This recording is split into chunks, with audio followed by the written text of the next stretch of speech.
Hi everyone, Ben here from Sydney Fruit Gardening, and I've been hard at work today doing some new plantings. Some newly acquired trees have been put in the ground, so I'll show you what I've got and what I've planted today. So first up is actually a mountain soursop.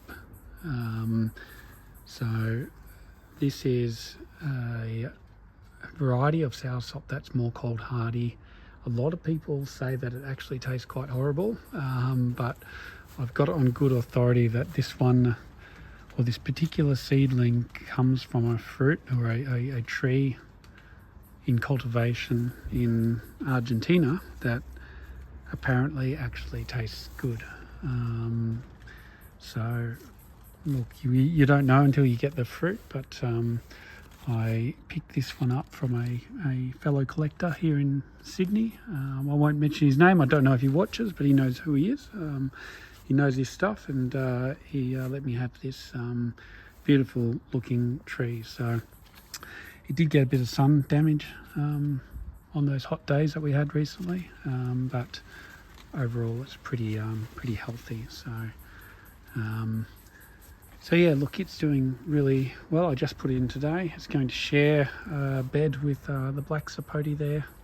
This black sapote seems insistent on being a shrub anyway, so I'll let the mountain soursop grow tall and provide that sort of canopy here. What was there was some galangal. Galangal went crazy. I've now got heaps of galangal. I've replanted some. I might put some more around the garden. It provides not only a good herb, but also a good bit of chop and drop as well. So there you go, that's a mountain soursop.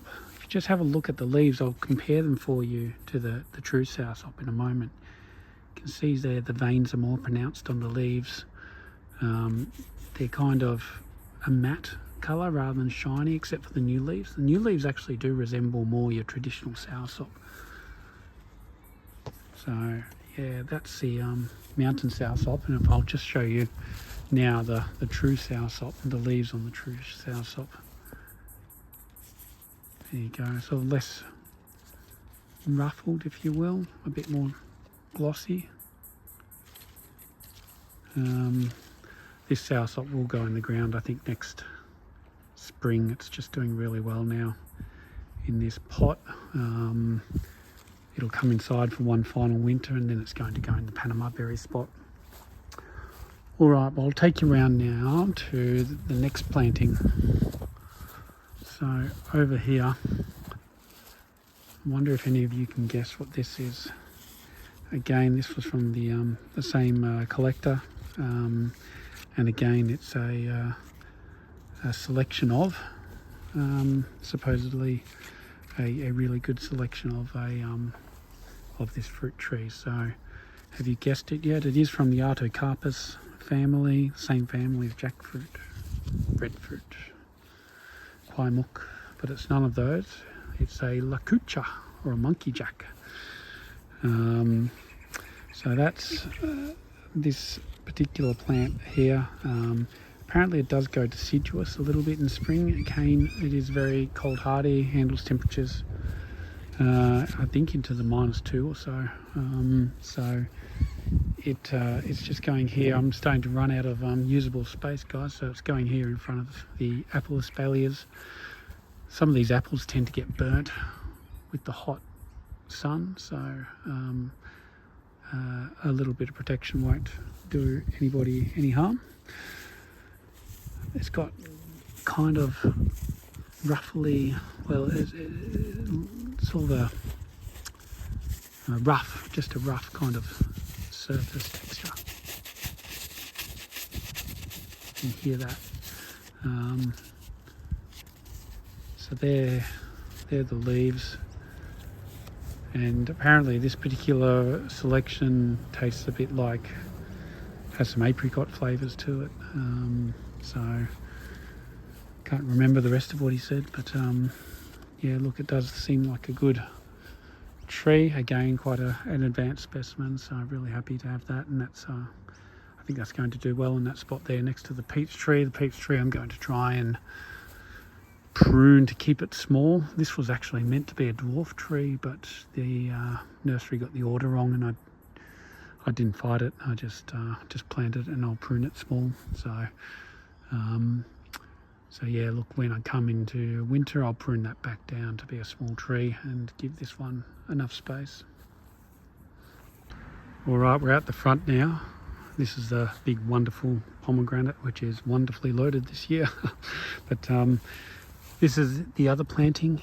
It's an Annona, and the more cold hardier variety of Annona, the Cherimoya. So finally got a Cherimoya. This is just a seedling, so we'll see how it goes. In this spot, there's a new little bed that I've created here next to the roses. But I think it'll do well here. Very fuzzy leaves, smooth kind of fuzzy leaves, hairy. Anyway, it's a good looking little seedling there. It's actually got a larger trunk, so it is actually a more advanced plant, but at some stage, I think with an unsuccessful grafting attempt, the top was taken off. So but yeah, look, I think it'll do all right. All right, this is the last one I wanted to show you. I haven't put it in ground yet. I was tempted to, but I've held back. I'll put it in ground in spring, I think. But this is longan. So a friend of mine had a good fruiting tree at their relative's place, I think their mum's, and they did a marcotte. And the marcotte worked really well. And we have quite a healthy looking longan tree now. So yeah, look, it's I don't know what variety it is. It may just be a seedling, but she tells me that it gives really delicious fruit and is productive. So yeah, that's the longan. It's just in this bucket container pot now. It does have holes in the bottom, so for drainage, but yeah, just because it's a fresh marcotte, it has shot out this new growth, but just because it's a fresh marcotte, I'll let the roots develop for, you know, the rest of this year until sort of spring, summer, and then I'll plant it, I think. All right, everyone, that was just a quick update. Everything else is growing strong and really luscious and good looking at the moment with all the hot weather and the rain. So I will do another tour another time, but hope you've enjoyed those new acquisitions, and yeah, I'll see you on the next video. Thanks everyone, bye.